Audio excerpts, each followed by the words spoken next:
আচ্ছা, আমরা তেলের প্যাকেটে অনেক সময় দেখতে পাই ভার্জিন, এক্সট্রা ভার্জিন এসব লেখা আছে। তো হ্যাঁ, এটা কোনটা মেইনলি খাওয়া, আমরা হ্যাঁ, কোকোনাট অয়েলে তো দেখতে পাই। কোনটা খাওয়া উচিত? মানে ভার্জিন না এক্সট্রা ভার্জিন না রিফাইন্ড, কোনটা খেলে আমাদের শরীরের জন্য হ্যাঁ, ঠিক? এটা সাধারণ লোক হিসাবে আমিও আগে খুব কনফিউজ হয়ে যেতাম যে ব্যাপারটা কি ছিল।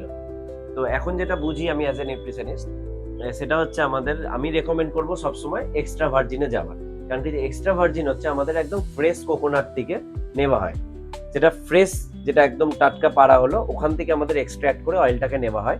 আর যেটা ভার্জিন দেখছি, ভার্জিন মানে হচ্ছে সেটা ড্রাই করে সেটা থেকে নেওয়া হচ্ছে, সেটাও ভালো, কিন্তু প্রেফার করবো অলওয়েজ এক্সট্রা ভার্জিন।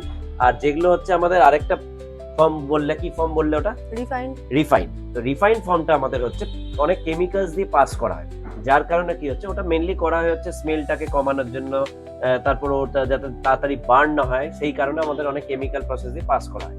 তো আমরা অলওয়েজ প্রেফার করব এক্সট্রা ভার্জিনে যাওয়া। শরীরের জন্য কোনটা extra virgin? Extra virgin always better. একটু স্মেল লাগতে পারে প্রথমে, কিন্তু আমরা যদি ওটা হ্যাবিটে পরিণত করে নিই, ওটা মোটামুটি 4 to 6 উইক যদি আমরা চালিয়ে নিই, তো অটোমেটিক আমাদের টেস্টও চেঞ্জ হয়ে যায়।